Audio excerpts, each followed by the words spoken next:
Oi, gente, hoje eu quero falar com vocês sobre refluxo. Eu não sou especialista, não sou da área de saúde, então o que eu posso falar para vocês é um relato meu, né? A minha filha tem 1 ano e meio e ela teve refluxo seríssimo. Então a gente passou por muitas situações que eu quero aqui compartilhar e alertar um pouco, quem sabe eu posso ajudar alguém, né? Então a Camila, a gente identificou o refluxo dela logo nos primeiros dias de vida, porque já na maternidade, no segundo dia de vida dela, ela já engasgou. Então foi seríssimo o refluxo dela, ela chegou a asfixiar. Não sei se vocês já viram na TV ou na internet algum salvamento de bebê, de criança, de engasgo. Imagina um recém-nascido de 1 dia, né? Ela tinha 1 dia de vida quando ela engasgou após mamar e a enfermeira correu com ela para fora do quarto e levou ela lá pro berçário para desengasgar. Ela já estava toda roxa. Então imagina o meu desespero. E não foi só isso. Ela engasgou os outros dias na maternidade. Ela engasgou 3 dias na maternidade. Os 3 dias que eu fiquei lá, ela teve engasgos, que foram resolvidos rápido, porque sempre tinha uma enfermeira próximo. E quando foi para casa, nosso desespero, meu e do pai, a gente não dormia. Porque houve mais 4 episódios de engasgo em casa. Dos 3, meu marido salvou a vida da minha filha. E o outro, eu estava sozinha, sem meu marido, ele estava trabalhando e eu tive que fazer a manobra de desengasgo do bebê. Então, eu já deixo o primeiro conselho. Se você tem bebê pequeno ou criança, né, porque existe casos de engasgo em criança, aprenda as técnicas para desengasgar, tanto os bebês pequenos quanto as crianças. E nunca coloque o dedo na garganta da criança. Então, o que aconteceu? Eu já tinha passado com ela no pediatra, com ela com 1 semana de vida, eu acho que foi isso, 1 semana de vida. E aí eu relatei pro pediatra que aconteceu isso. E quando aconteceu novamente em casa, aí o pediatra já ligou o alerta, já disse, olha, Clarice, o diagnóstico é refluxo. Então, com 15 dias de vida, ela já entrou com a medicação de antirrefluxo, né? Que ela ficou utilizando até completar 8 meses. Graças ao meu bom Deus, com 8 meses o refluxo foi embora. Mas eu quero contar um pouquinho mais sobre durante, né? O refluxo dela. Durante o refluxo, a gente tomava muito cuidado nas pós-mamadas, com a questão de colocar o bebê para rotar. Ela rotava sempre após a mamada umas 3 vezes e durante o dia, mesmo sem estar mamando, ela soltava uns arrotos.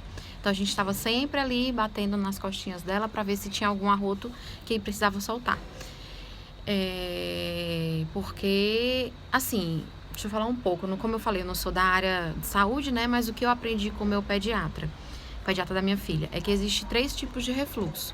Existe o refluxo fisiológico, existe o refluxo patológico e existe o refluxo oculto, né? Então, o refluxo fisiológico é o refluxo que todos os bebês têm. Todos os bebês são imaturos na parte digestiva, né? Então, volta um pouco do leite materno e esse bebê vai adquirindo maturidade com o passar dos meses. Por isso, a gente tem que ter tanto cuidado na hora da mamada, na posição que o bebê mama.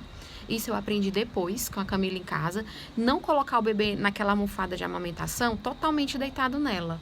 Eu sempre colocava ela um pouquinho mais assim, ó. A almofadinha de amamentação assim e o bebê um pouquinho mais verticalzinho. Isso ajudava, né? Outra coisa, colocar sempre um travesseirinho baixinho, travesseirinho bem pequenininho, sabe? Aqueles de bebê. No trocador, na hora de trocar as fraldas, quando a gente levanta as perninhas do bebê para trocar a fralda, aquilo pode favorecer um refluxo, né? Então, sempre colocar um travesseirinho embaixo do bebê na hora das trocas das fraldas. Então, falando do refluxo fisiológico, é isso. Todo bebê tem, vai passar com o tempo. Então, o primeiro diagnóstico dos médicos o refluxo dela é fisiológico. Se passar depois da introdução alimentar, que foi o caso dela. Passou depois da introdução alimentar, era somente um refluxo fisiológico, normal. Se não passar depois da introdução alimentar, aí os médicos já vão investigar o refluxo patológico, ou seja, a doença do refluxo, que esse refluxo pode acompanhar a criança durante toda a infância e até chegar na fase adulta, né? Então, a questão também do bebê golfar, né? Durante as mamadas, a Camila mesmo arrotando, ela sempre golfava. Aí muita gente vai dizer, é normal o bebê golfar, todo bebê golfa. Isso quando tem o refluxo fisiológico, tá? normal o bebê golfar. Então, muita atenção com essa questão da quantidade que o bebê tá golfando, tá? Porque quando o bebê vomita todo o leite depois de mamar, aí já é um indicativo também de refluxo. A Camila não vomitava, ela só golfava, mas eu conheço bebês que vomitavam todo o leite. Então, isso pode interferir no ganho de peso do bebê. Então, isso aí tem que ser acompanhado bem de perto com o pediatra. Inclusive, a gente ia muito mais vezes do que geralmente o bebê vai uma vez por mês. No pediatra, a gente ia de 15 em 15 para acompanhar o peso dela, para ver se ela estava ganhando peso normalmente, por conta do refluxo, tá? Então, o refluxo fisiológico, patológico, eu já falei, e o refluxo oculto, que é aquele refluxo que a criança não apresenta sintomas, mas, na verdade, ela tem o refluxo. Esse eu não sei muito explanar porque não passei por ele, mas eu sei que é mais difícil de diagnosticar. Eu tenho uma amiga que o bebê dela teve, então ele tinha muitas pneumonias na infância, muitas, porque o leite ia para o lugar errado na hora de descer, né? Então isso gerava doenças, ele vivia doentinho e tinha pneumonias e sempre ficava internado até que o médico descobriu que ele tinha refluxo. Então, é um assunto muito sério, muito grave. Tem muitas crianças que têm refluxo e não passam pelo que eu passei, que é a questão do engasgo do bebê, né? Você vê o seu filho com falta de ar, engasgando todo roxo, gente.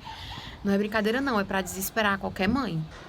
Então, cuidem aí dessa parte da amamentação dos recém-nascidos. E se tiver refluxo, não temam em medicar, porque é necessário. E acompanhando até a fase de introdução alimentar, que vai dar tudo certo. Pelo menos com a gente foi assim. Né? E depois a gente continua acompanhando, né? Para ver como o bebê vai se desenvolvendo. A Camila teve uma gripe, que ela terminou a gripe, ficou boa, e depois ela começou a ter uma tosse só durante a madrugada. Tossia toda a madrugada, ela tossia. Passava o dia inteiro bem, não tinha nariz escorrendo, não tinha nada, e de madrugada tossia.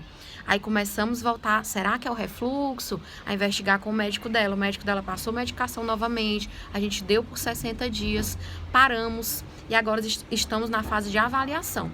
Ela parou de tossir e parou de tomar medicação do refluxo, né? Agora, com 1 ano, ela voltou a tomar a medicação de refluxo, tomou 60 dias, parou e estamos na fase de avaliação, para ver se realmente foi o refluxo que voltou por conta daquela tosse que não tinha explicação, né? Ou não, se ela não tem mais o refluxo, porque existem exames para detectar, mas quando o bebê é muito pequeno, até 2 anos, não é muito aconselhado, né? Porque tem que sedar, fazer uma endoscopia, o bebê não fica parado, outros exames de imagem que pode ser feito também, o médico deu algumas opções, mas todos eles é um sofrimento, assim, que a gente pode evitar por enquanto. Então, a gente vai observando o nosso filho, conhecendo e passando o feedback para o pediatra e estando sempre com aquele contato, sempre próximo com o pediatra em relação a isso. Graças a Deus, ao ganho de peso, ela nunca teve problema, sempre foi uma bebê magrinha, mas que sempre ganhou peso na medida certa do crescimento dela. E é isso, acho que eu tenho para falar de refluxo. Se você tiver alguma dúvida, quiser me perguntar alguma coisa, então pesquisem, vejam sobre a manobra do desengasgo do bebê e sempre prestem muita atenção nas pós-mamada. Sempre deixa o bebê em pezinho assim para rotar pelo menos 20 minutos. Eu deixava 30, porque a Camila eu tinha certeza que ela tinha um refluxo, né? Mas se seu bebê não tem, deixa pelo menos 20 minutos na posição vertical antes de colocar o bebê para dormir, tá bom? Deixa aqui o meu alerta. Um beijo para vocês.